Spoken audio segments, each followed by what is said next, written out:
O que sobrou no Catar 2 anos depois da Copa do Mundo mais cara da história? Foram 220 bilhões de dólares investidos. Isso dá mais de 60 vezes os investimentos da Copa da África do Sul e mais de 14 vezes os investimentos da Copa do Brasil. Foram 8 super estádios de última geração, com a mais alta tecnologia, capazes até mesmo de refrigerar o campo para proteger os atletas desse calor extremo. E olha, que calor, viu? Além disso, também teve uma super expansão no metrô. Construíram hotéis de ultra luxo com 7 estrelas. Isso tudo pensando nesse mega evento, porque na real, aqui é um país que vivem poucas pessoas.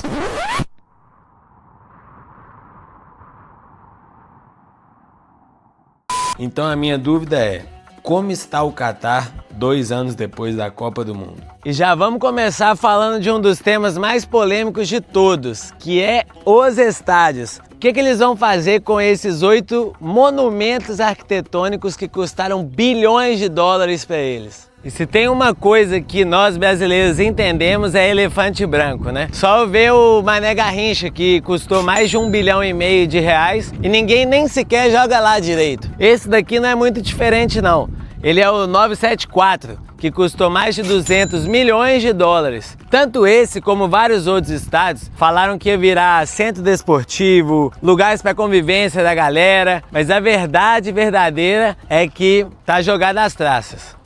E eu quis começar justamente aqui pelo seguinte, esse estádio 974, ele era para ser um ícone da sustentabilidade, né? Ele é todo construído em container, então a ideia era que os containers iam ser doados, os assentos também iam ser doados, mas no final das contas tá tudo aqui, normalzinho, do jeitinho que terminou a Copa, continuou.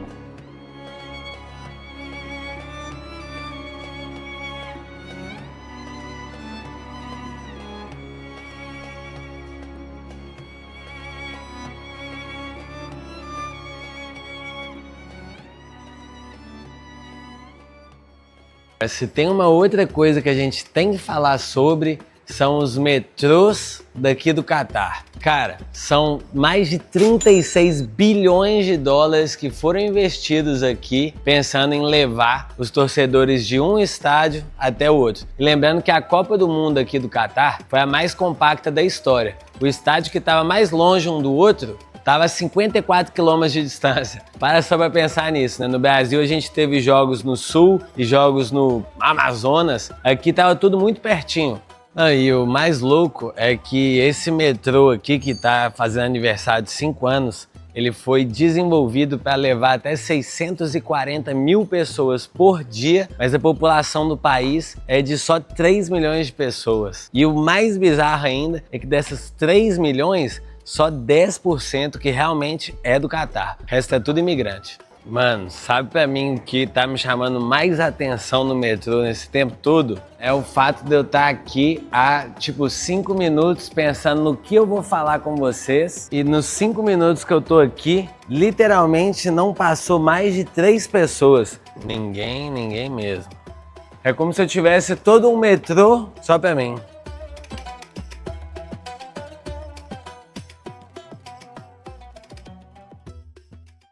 Mano, é tudo de muito bom gosto, essa é a verdade. Você vê poucas pessoas caminhando, mas parece que você tá entrando num hotel de luxo, esse é um ponto. E o segundo ponto é que o governo daqui do Catar, eles não criaram o metrô somente pensando na Copa do Mundo, para movimentar toda essa galera. A verdade é que eles criaram pensando em abrir o país pro mundo.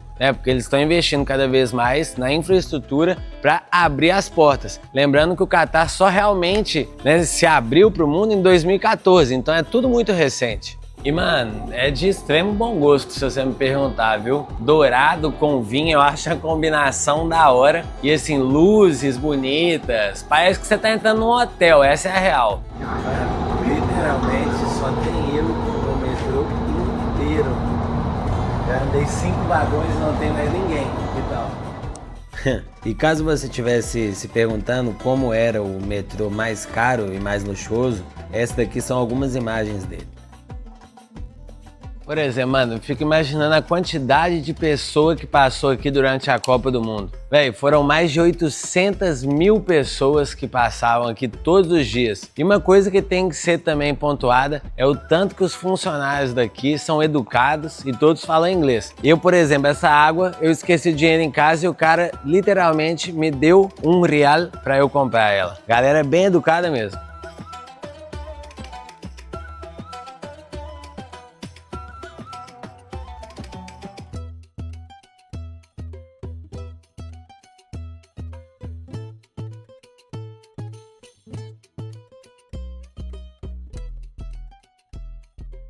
Amigos, estou chegando aqui nesse lugar que é um marco aqui no Catar, que é onde fica, ó, o cronômetro, onde ficava a contagem regressiva para a Copa do Mundo aqui. Mano, se liga só, rublosão, vamos ver se tá funcionando.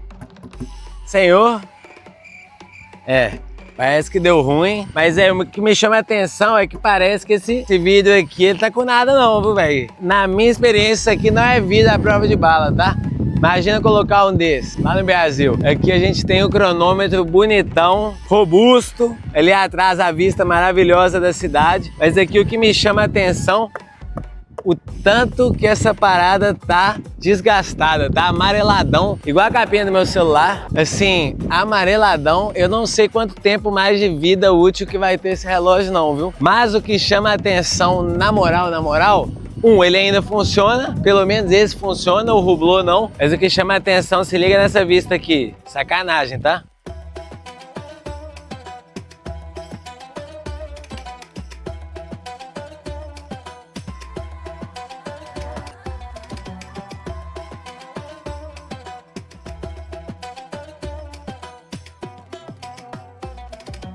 Ó, chegamos num lugar agora onde ficavam todas as bandeiras das seleções classificaram, as 32. E eu quero vir aqui, mano, olha o estado de como que tá a plaquinha da bandeira do Brasil. É uma sacanagem. Aqui, a Alemanha tá bonitinha e o Brasil. Sacanagem demais, viu? Não, eu não sei, ué, eu não sei nem o que dizer pra vocês. Fred, por que você subiu? Aí a imagem do Neymar falando o seguinte, ei, não tem necessidade de você subir, velho. Não tinha necessidade, vai subir pra quê? Mano, foi um dos dias mais tristes. Foi um dos dias mais tristes da minha vida futebolística. Te agradeço, Fred, a cortesia. Véi, eu não... Essa Copa do Mundo dá desgosto só de lembrar. Que tristeza. É impressionante, né? Tipo, todas as bandeiras que ficavam aqui, eu ouvi dizer que eles passaram elas para um museu. Então já não tem mais as bandeiras e fica só o pau pelado mesmo. É bem desolador. Combina um pouquinho com o que eu tô vendo, assim, de falta de pessoas, etc. Mas não, velho, absurdo. Sim.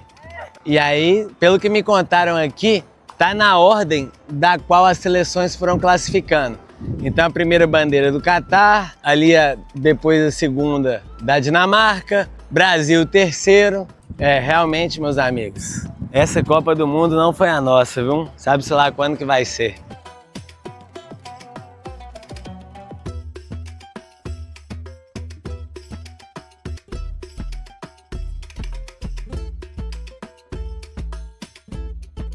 Aqui, ó, isso aqui é tudo camelo do homem, tudo camelo do rei. Eu posso dizer uma coisa para vocês, os camelos são maiores do que eu achei que eles fossem. E dois, eu estou com vontade de tatuar um camelo. Eu achei ele extremamente relaxado, extremamente tranquilo, gostei da vibe.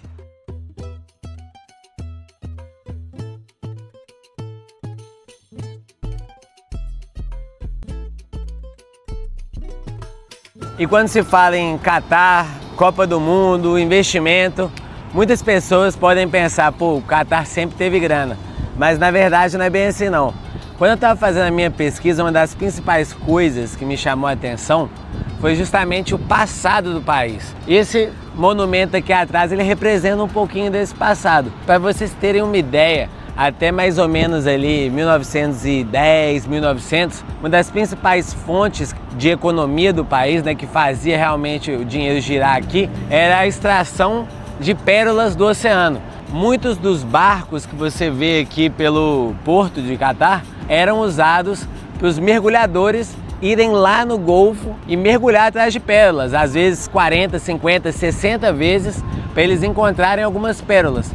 Então era isso que fazia a grana girar aqui mesmo. Só que ali em 1920, o que aconteceu foi que o Japão, começou a criar, digamos assim, todo um processo, as fazendas de criação de pérolas, e aí depois disso o país que tinha como principal fonte de economia as pérolas entrou num declínio assim absurdo, os caras começaram a ficar miseráveis, como super pobres mesmo. Para vocês terem uma ideia, as pessoas que viviam aqui começaram a ter que usar as velas como roupa. Então, um dos motivos de os catares, origens mesmo, raiz, usarem essas roupas brancas, também é para fazer alusão a essa época de que eles usavam as próprias velas como roupa.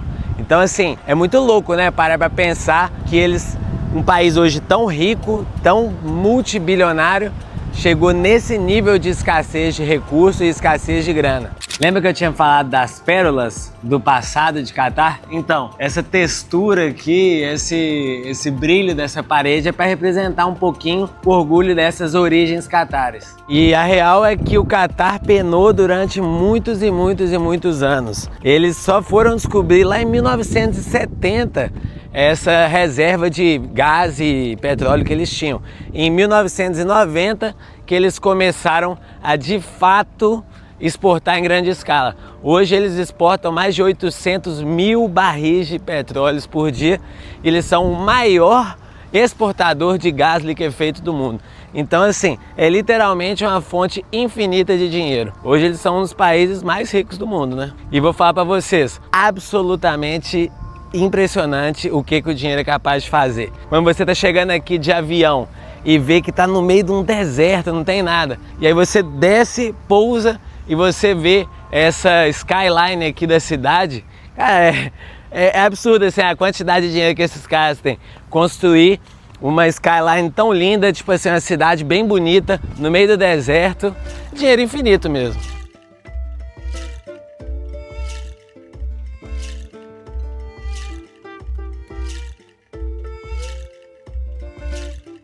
E por falar em dinheiro infinito, hoje o Catar é uma monarquia absoluta, né? A família que, digamos assim, controla o Catar é a família Al Thani. O último emir que está no poder entrou em 2013. E para vocês terem uma ideia do poder e do dinheiro que essa família tem, o patrimônio aproximado da família é de 335 bilhões de dólares.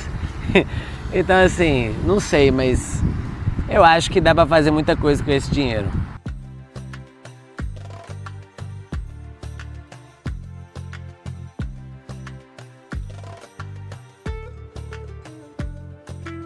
E quando a gente fala de Copa do Mundo, automaticamente a gente tem que falar de hotelaria, hotéis de luxo, né? Afinal, onde que vão ficar os engravatados da FIFA? A verdade verdadeira é que aqui no Catar eu vi um dos hotéis mais bonitos que eu já vi na minha vida, que é o Fairmont. As diárias nesse lugar, e dizem que o Ronaldo, o Figo, o Beckham, essas superestrelas todas ficaram lá. É um hotel bem representativo, porque ele representa como se fossem duas espadas assim.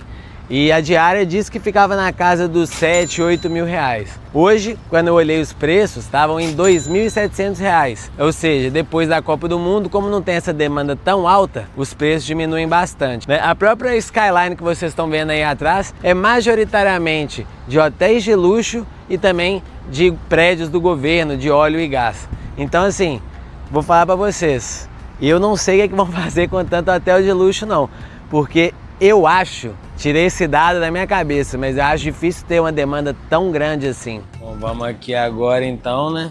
Paguei 35 real, que seria equivalente a 52 reais mais ou menos.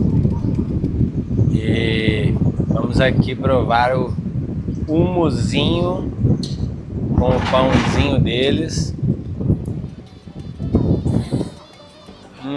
Aqui, pessoal, eu pedi uma kafta com esse hummus. E assim, vou dizer pra vocês que o hummus, ele é diferente do nosso. Eu não sei explicar exatamente no que ele é diferente. Olha só a consistência dele aqui, ó. Talvez eu sinta ele um pouco mais amargo, algo assim. Vamos provar a kafta também. Essa kaftazinha aqui é de cria, viu? Tem que respeitar. Ó, é apimentada, não só apimentada, mas você vê que tem muito tempero nela também. Campeã demais, viu? Das melhores kaftas que eu já comi tranquilissimamente. Ó, digo sem medo de ser feliz. Tá? 5 pedaços de kafta, mais hummus, mais saladinha por 50 conto, eu acho que vale a pena.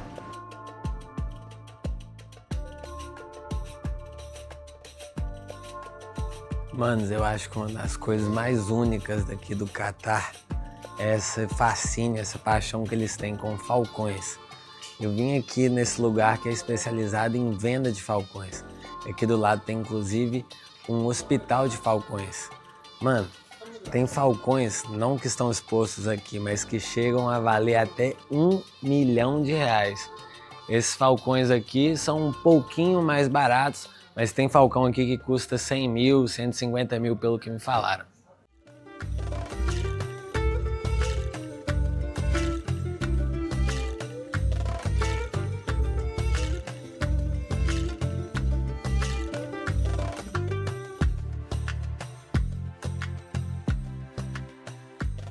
É um ponto que é para se destacar, é o tanto que não tem ninguém na rua. Não dá nem para julgar a tropa, viu? Porque agora são 2 horas da tarde, mais ou menos, 36 graus. E eu vou falar com vocês, viu, velho? Nó, tá complicadíssima a minha situação aqui. Não tem jeito, né? É metrozão, chinelão de dedo e vamos sem medo. Lembrando que o Catar é um país majoritariamente muçulmano, né? Aproximadamente 70% do pessoal aqui é muçulmano. E atrás de mim aqui, bonitona lá, é a mesquita. Uma das várias lindas mesquitas que eles têm aqui. Todos os dias, 5 vezes por dia, toca, né, a oração deles. Olha eu ontem, 4 horas da manhã, minha carinha.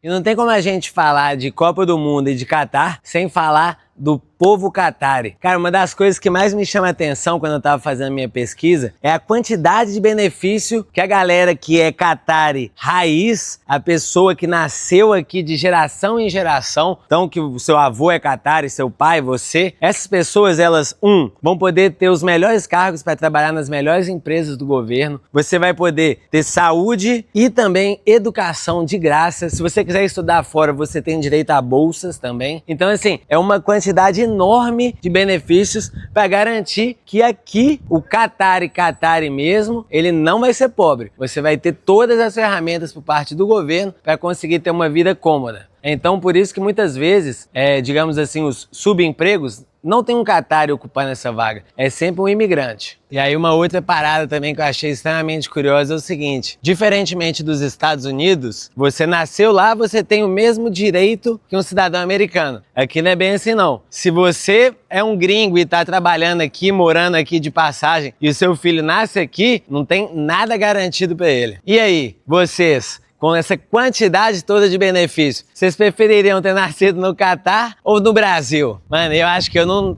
trocaria o nosso Brasilzão, churrasquinho e pagode por nada, viu?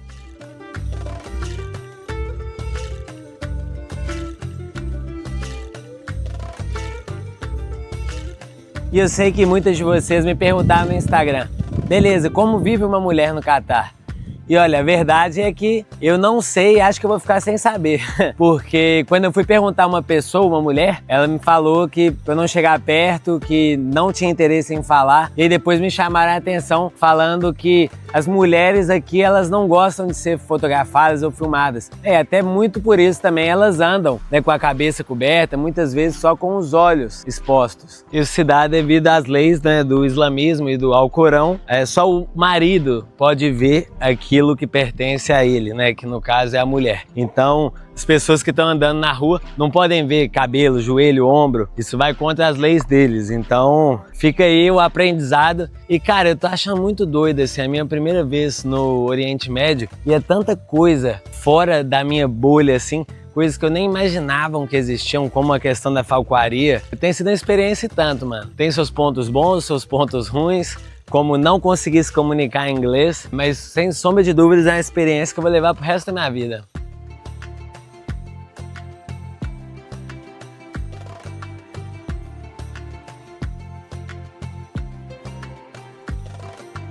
Mano, e uma coisa que me deixou absolutamente chocado é o fato de que aqui um homem Catar pode ter 4 esposas. Mas o pior não é isso, que isso é ruim. O pior é que ele tem que tratar todas exatamente nas mesmas condições. Ou seja, comprei uma bolsinha da Gucci para você, vou ter que comprar outra bolsinha da Gucci para você. Comprei uma Lamborghini para você, vou ter que meter outra Lamborghini para você. Nó. Eu, Miguel, na minha humilde opinião, não gostaria. E vocês? Vocês gostariam? Deixem aí nos comentários qual que é a opinião de vocês sobre este fato da cultura Qatar. Eu estou 100% out.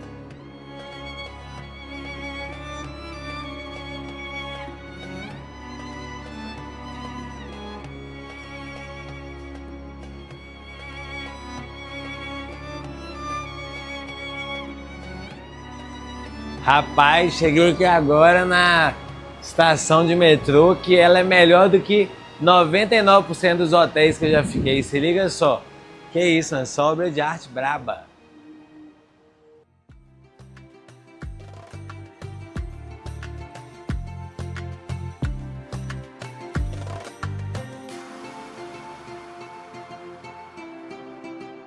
Bom, pessoal, aproveitando que estamos aqui em mais uma galeria de metrô fantasma, vou mostrar para vocês uma curiosidade do passado do Catar.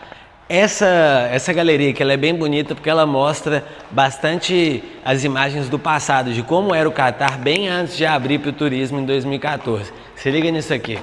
Bom, pessoal, ó, isso daqui que vocês estão vendo, essa torre maiorzinha, ela é nada mais, nada menos do que o ar-condicionado das antigas aqui no Catar. Antigamente, antes de existir essa maravilha que o ser humano inventou, que é o ar-condicionado, eles simplesmente construíam uma torre bem alta, que ela é aberta de um dos lados, e por onde entrava o vento, porque venta demais aqui, mesmo sendo muito calor, o que não falta aqui é vento. Entrava muito vento aí e refrescava quem estava nessa região. Quanto maior a sua torre, maior o seu nível de poder e também de dinheiro. Eu achei extremamente engenhoso, não sei vocês. Estamos chegando aqui no Souk Waqif. Souk, que é como se fosse mercadão. E o mercadão central de Doha. Véi, vou falar com vocês na moral. Que beleza, viu, velho? Brasileiro também? Português. Brasileiro e português tá em todo lugar, não tem como. Chegamos aqui no Dedão de Ouro. Véi, já vi cada vídeo aqui dos argentinos fazendo festa. Esse lugar aqui devia estar bom demais na Copa do Mundo, velho. Maluquice. Sempre me chama a atenção como que a tradição e a cultura do lugar estão refletidos nos mercados públicos. Como, por exemplo, esse mercado que tem coisas para comprar chá e fumar narguilé.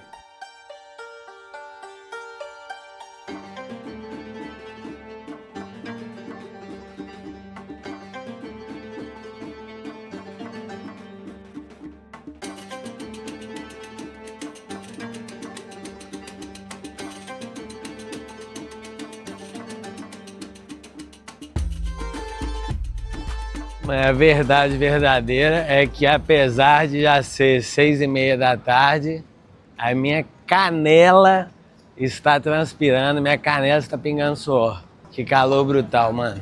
E essa configuração aqui, essa arquitetura que remete às origens, né, do Catar. Na época que o Catar era um país super pobre e não tinha dinheiro para construir esses prédios e tudo mais. Era essa arquitetura aqui que é bem simplista, mas eu acho um charme. Acho bem bonito. A vibe Oriente Médio 100%. Mano, estamos aqui no Mercadão, né? E uma das coisas que eu quero mostrar para vocês é o seguinte. Como aqui é um país mais conservador, tem todo o código de vestimenta. Dá uma olhadinha para vocês verem. Se você quiser vir aqui, você não pode nem estar usando top, né? As mulheres não podem usar top, você não pode trazer cachorro, sunga nem pensar, e também manter os ombros cobertos. E você consegue ver também um pouco desse conservadorismo dentro das placas também. No metrô você consegue ver umas plaquinhas que mostram sempre a mulher coberta, na rua. Um fato curioso daqui do Catar, e eu acredito que de quase todos os países mais muçulmanos.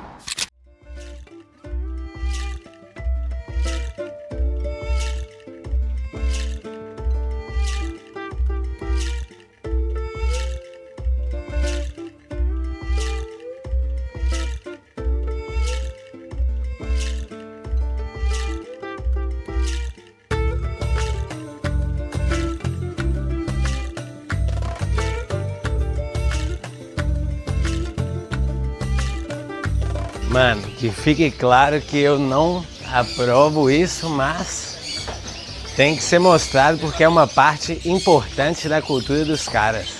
O fascínio deles com passarinho, com pássaros em geral, né? Vocês conseguem escutar o barulho?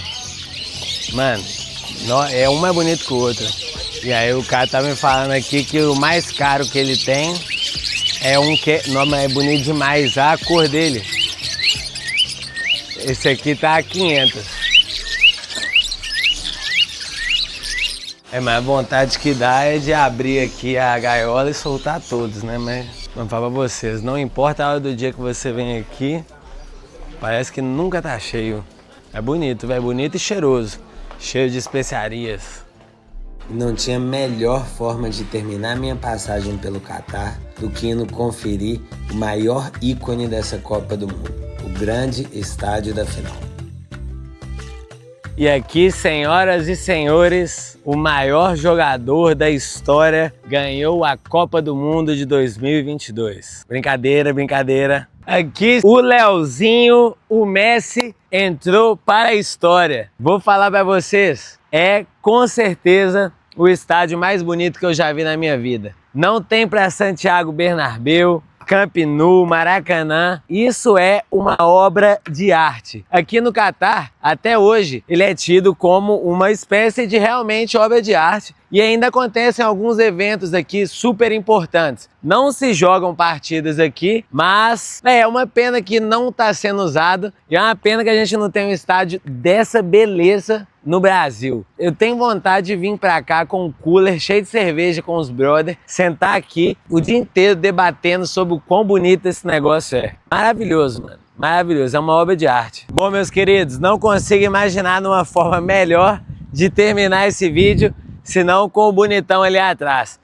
Eu vou falar pra vocês, na moral, olhando essa belezura aqui e imaginando que os argentinos ganharam o Mundial aqui, meu irmão, que inveja que deu, viu? Só consigo imaginar o quão transtornados esses caras saíram desse estádio e o quão foda deve ter sido a festa, né? Pena que dessa vez não deu pra gente, mas espero que vocês tenham gostado do vídeo, tenham aprendido alguma coisa sobre o Catar, esse país que é fascinante em vários aspectos, né? Tinha uma história até os anos 80, 90, depois, bum, mudou completamente e desde 2014, quando eles abriram as portas para o mundo, eu vejo que ele só vem evoluindo, evoluindo e tô ansioso para ver o que vai ser o Catar daqui uns 20, 30 anos. Nos vemos na próxima, um abração para vocês.